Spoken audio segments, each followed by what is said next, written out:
I don't know. I don't think there is any Christian who can authorize the killing of young people. That cannot be a Christian. Yeah. It cannot be. There is no man who is saved who can authorize police to kill Gen Zs and then go and deny that they have been killed. Then go ahead and lie that they have been reunited with their families. There is no Christian. I don't want to pass judgment because it is wrong. The Bible tells us don't judge anybody else. But in this matter, anybody who can kill young children cannot be a Christian. And you know, I don't know what is this obsession with young people and children. Back in the year 2007, in a church in Kiambaa, young children were put in a church and tortured.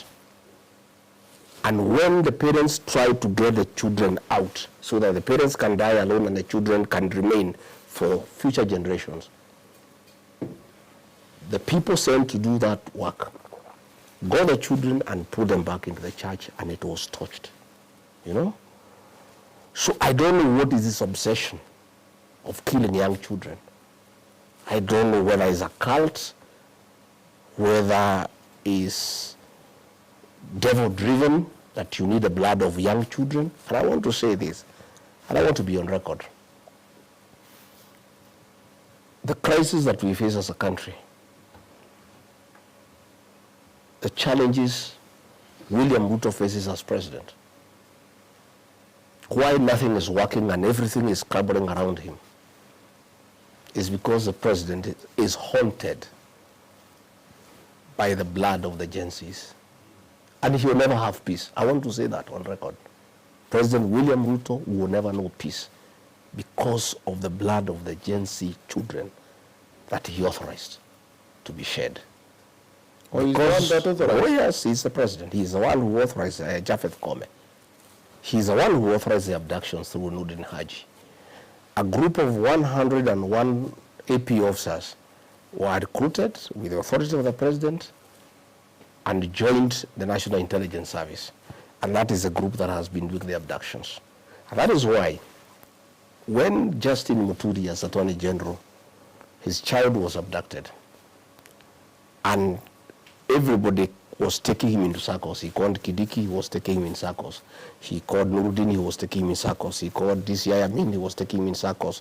He called Kome, they were taking him in circles. He came to me and he explained to me, I'm the Attorney General of the Republic of Kenya. My son has been abducted. Ordinarily, when your child is missing and is in the hands of the police, you move to the High Court and file a process called habeas corpus. Habeas corpus is an application compelling the Attorney General to produce the person dead or alive in court. So Justin Muturi asked me, if I file a habeas corpus against the Attorney General and I'm the Attorney General, and it is my child who is missing, how do I produce that child as Attorney General? And this when I listened, I told him, go and face the president.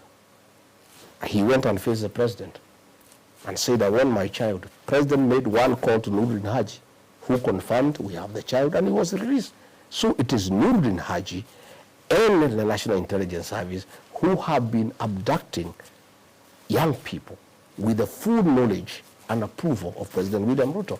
And that is why the president in one rally said, when he was challenged by Raila, we are going to stop this abduction, because he is the one who has authorized them. That is why he can go and say, we have reunited these people. How do you reunite the abductees with the parents unless you know who was abducting them? The president has incriminated himself on evidence now. And these are things that we can actually take him to the ICC, because he has said that these people who are abducted now have been reunited with their families, which means he has been briefed by somebody. Whoever briefed him must be the one behind the abductions. So the president knows who was doing the abductions because somebody briefed him that the children who had been abducted have now been reunited with their families. So that person who briefed him knows who was abducting the children, and hence the president knows who was doing the abductions. So he owes the people of Kenya an explanation. Where? He owes the people of Kenya an explanation. He loves 6 months. Okay. Is there anything good about our president that you can say? I don't know. I'm very disappointed, like all Kenyans. I really believed in this man. I really believed in him and what he was telling me and telling the people of Kenya. Okay. Mama Mboga, Boda Boda, the church. He had great ideas. Bottom-up economic transformation. I'll put money in your pocket. Good things. And because me, I'm a people person, he said many good things that if they were done, this would be a good country. Okay. They were all lies. He did not intend to do any of them. Which one has he accomplished that you're like, this one is take Bakanjoro?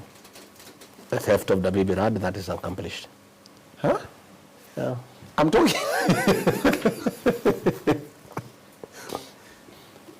I think the only thing he has succeeded is the impeachment of Gachagua, done in record 2 weeks. I mean, it's incredible. Yeah? There's nothing. There's nothing you can tell the people. I've looked around anything tangible, not one. Okay. No one.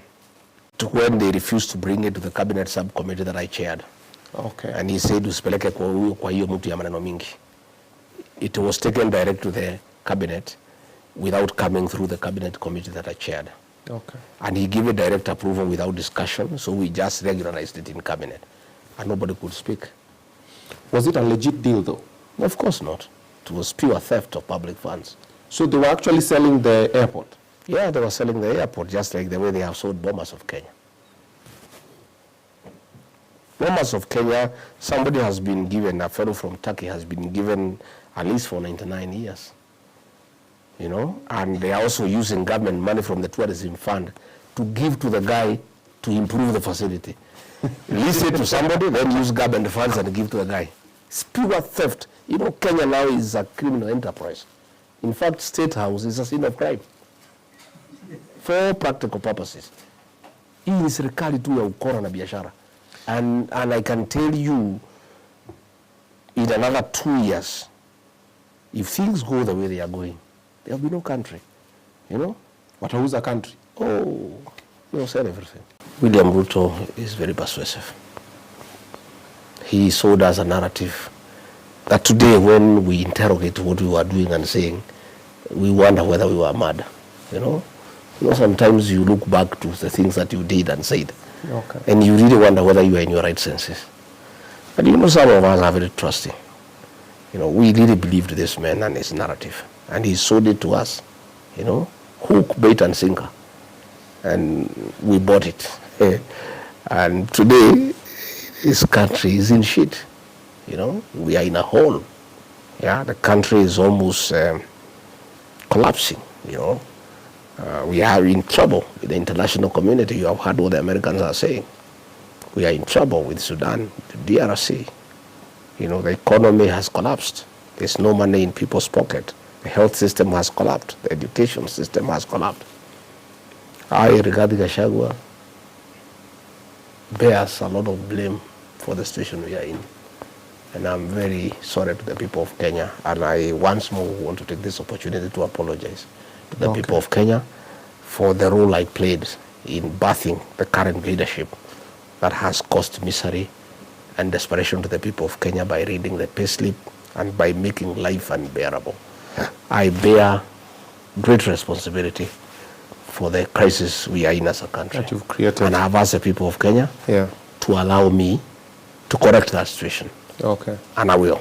Okay. Together with other like-minded Kenyans and the people of Kenya, we must correct that situation.